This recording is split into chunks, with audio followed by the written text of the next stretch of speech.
Hey there, you're listening to the Guard Shack, and I'm your host, Robbie Weidman.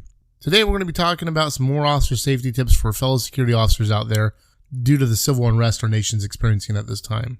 Currently, the city in which I'm working at, we're experiencing some protests ourselves. However, they've stayed peaceful for the time being, and we're hopeful that they will remain peaceful.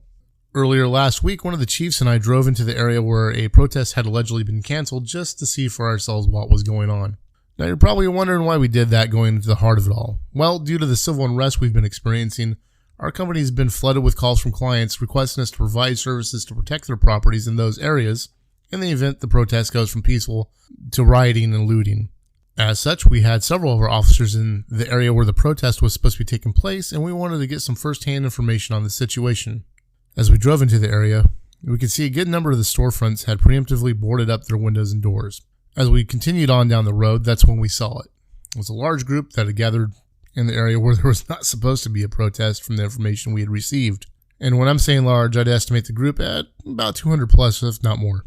They had their signs and they were chanting their calls for justice. And you know what? They were doing it right. They remained peaceful and only crossed roadways in the crosswalk areas according to the traffic signals, and they were getting their messages across. It was a huge relief to see after so much news of the riots and destruction brought to other cities in the nation, including those closer to our area. My chief and I, we both stayed on through a majority of the night, prepared to back up or extract our officers if things went south at our properties. But thankfully, everything remained peaceful throughout the night. But before we get into the safety tips for times such as these, let's recap what led us to this. On the off chance you haven't been watching the news and don't have a clue what's going on, or the circumstances that started these current events. On May 25th, 2020, just a few days ago, a man by the name of George Floyd was killed as a result of force used by Minneapolis police when they arrested him for attempting to pass a counterfeit $20 bill.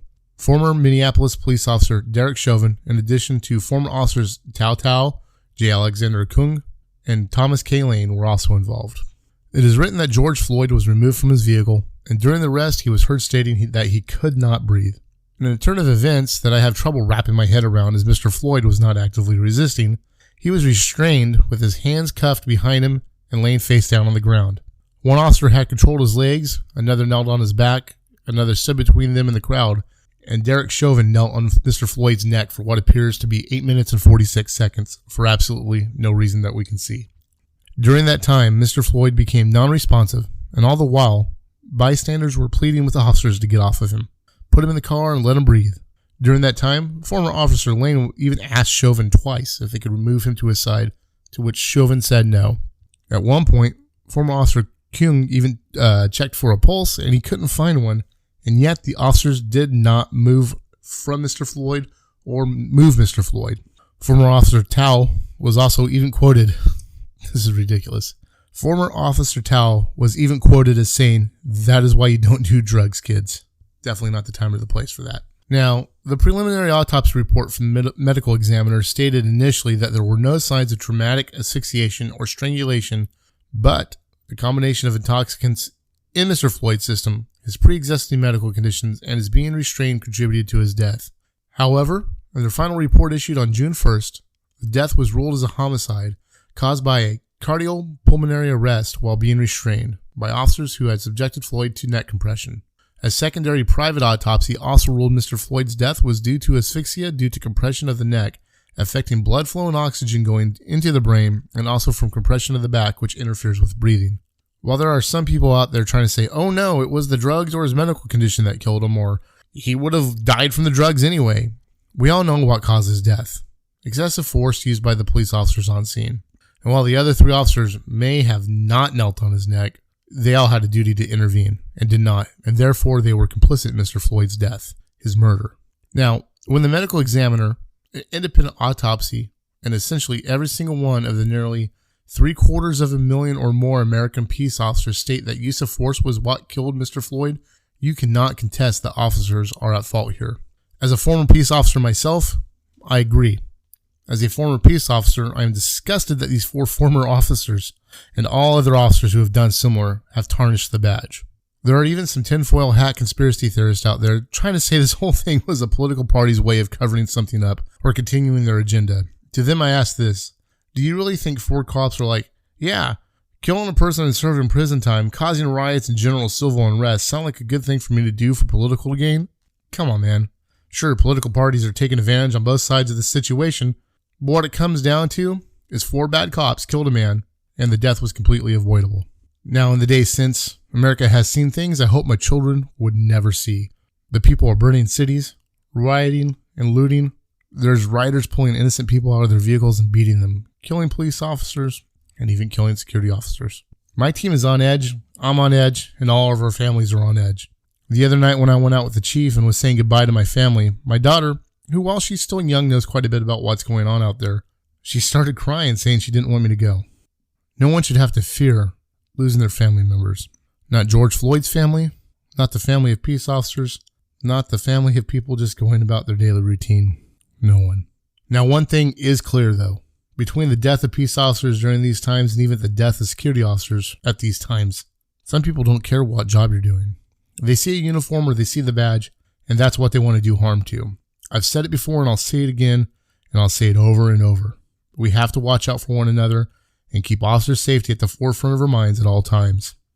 With that, we're going to take a short sponsor break, and then we'll get into some quick officer safety tips to hopefully keep us safe during all of this. Okay, everyone, we're going to take a short break real quick while I talk about our sponsor and the company that's making the podcast, the Guard Shack itself, possible, and that's Anchor. If you haven't heard about Anchor, it's the easiest way to make a podcast. Let me tell you how that's even possible. First of all, it's free. You're not going to spend a dime on podcast hosting with these guys. They're great. You don't even need to have access to a digital audio workstation to get going because there's creation tools that allow you to record and edit all of your podcasts right from your phone or computer. Anchor will also distribute your podcast for you so it can be heard on Spotify, Apple Podcasts, and many more, just like the Guard Shack is. You can also make money from your podcast with no minimum listenership starting right away. It's everything you want and need to make a podcast in one spot. Download the free Anchor app or go to anchor.fm to get started today. Now, on with the show. Now, I'll start out by saying that while I have quite a few years' experience, I am not a lawyer and you should consider consulting one when it comes to the legal aspects of your job if you have any questions as to your area's laws. As always, my goal is to help develop security professionals and improve the overall image of the industry, as well as help promote the safety of security officers. Additionally, always check with your company's policy and administration for guidance on issues such as these. Remember, it is your responsibility to ensure you are in compliance with all the laws and regulations. So, let's dive right into these items. Going to and from work, don't wear your uniform unless it's required by law. For example, in California, armed officers are allowed to travel to and from work while armed, but only if they are in uniform with their patches and badge visible. Wearing your uniform to or from work can make you a target. If you must wear your uniform to or from work, do not stop along the way. If you have to stop, cover your uniform so people can't see what you're wearing. Again, always comply with the laws of your state and or area. Number 2, don't let your guard down, even at your office. If you're like my company that I work for and have a patrol fleet parked in front of your building, the potential for ambush may be higher as it is apparent a security company is there. Always keep your head on a swivel when walking about in your area. Number 3, stay out of areas, if at all possible, where protests and riots are occurring. You don't want to be trapped or overran by an angry crowd or group of rioters. Number 4, don't engage with people trying to goad you into responding. Now, people might try to provoke you to fight, so don't. You won't win, and you'll look like you can't handle people simply calling you names. Number 5, if someone tries to attack you, don't feel you need to stand your ground. There is no shame in fleeing to protect your life. You can't take on a mob of people, no matter what you think. Number 6, have an escape plan. That's very important. A way out. You need to think about what you would do if a riot came onto your property. What's your plan to get out of there? Do you have a secure area where you could wait out a law enforcement response? These are all important plans to have in place before the ship hits the sand, so to speak. Number 7, always be aware of your surroundings. Now this kind of goes back to when we talked about, not letting your guard down at your office, but situational awareness is always important, but now more than ever. Number 8, if you must engage, attempt to use appropriate de-escalation techniques. While this may not work depending on the crowd or people you're talking to, speaking appropriately to them will go better than telling them just to go pound sand. Number 9, communication is key. Hopefully your company has communication set up. You need to check in as required and update your command as needed if there are protests or riots in the area or nearby. Number 10, let's talk about some safety equipment. You guys are probably pretty sick of me saying it, but if you have body armor, you need to wear it. Body armor doesn't do you any good if you're not wearing it. And if you don't have any, you should probably think about getting some. Number 11, let's talk about weapons. Now, through my career, my hope every day was to not have to use any of the weapons I had on my belt. And for the most part, I never had to use them. Now, it is important to ensure your weapons and equipment are functioning correctly. Some things to think about are these. When's the last time you dry fired your taser, obviously without the cartridge, to ensure that your battery was charged and you had an appropriate arc pattern? What about when's the last time you inspected your baton for rust and, if it's expandable, that it expands and locks as needed? Does it need oil? What's up with it? When's the last time you checked your firearms magazine to ensure it was seated properly? I'm always tugging and pulling and pushing on my magazine to make sure I didn't bump it in getting in and out of the car. Also, when's the last time you gave your chemical weapons canister a good shake? Now remember, when inspecting your weapons, you need to do so in the safest manner possible. You need to ensure you are following all safety procedures to ensure you and everyone else will remain safe. Number 12, what about visibility? Now for our patrol team, we've advised them for the time being, they're not to activate their light bars in the patrol cars. While this is something that we normally do on multiple sites to assist with deterring through visibility, it can also make you an easy target at night, and that's why we've taken this precaution for the time being. And last but not least, lucky number 13. Check with your command or administration and see if they have any direction for events such as this. Now, if your company has no guidance on these matters, as in they refuse to provide it, perhaps think about finding another company, or maybe suggest that they listen into the Guard Shack for more ideas.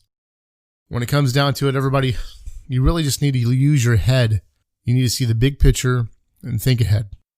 That's it for this episode. I know it's kind of short, but as you're aware, I've been pretty busy at work.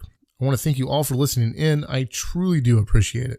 Do me a huge favor and spread the word around so we can get more information to more people. Let me know what you want to hear about in upcoming episodes by sending me an email to guardshackpc@gmail.com. You can find us on social media at facebook.com/guardshackpc and on instagram.com/guardshackpc. You can also find us on YouTube, and I'll include a link to that in the description for this episode. Keep an eye out. We're going to be putting out some videos about gear layout, equipment use, maintenance, and all that kind of good stuff. You can listen to the Guard Shack pretty much everywhere podcasts are found, such as Apple Podcasts, Spotify, Google Podcasts, Stitcher, iHeartRadio, Breaker, Overcast, Pocket Cast, Podcast Go, and many, many, many, many more. Thanks again to all of you so much for listening. Keep your head on a swivel, watch out for one another, and as always, stay safe.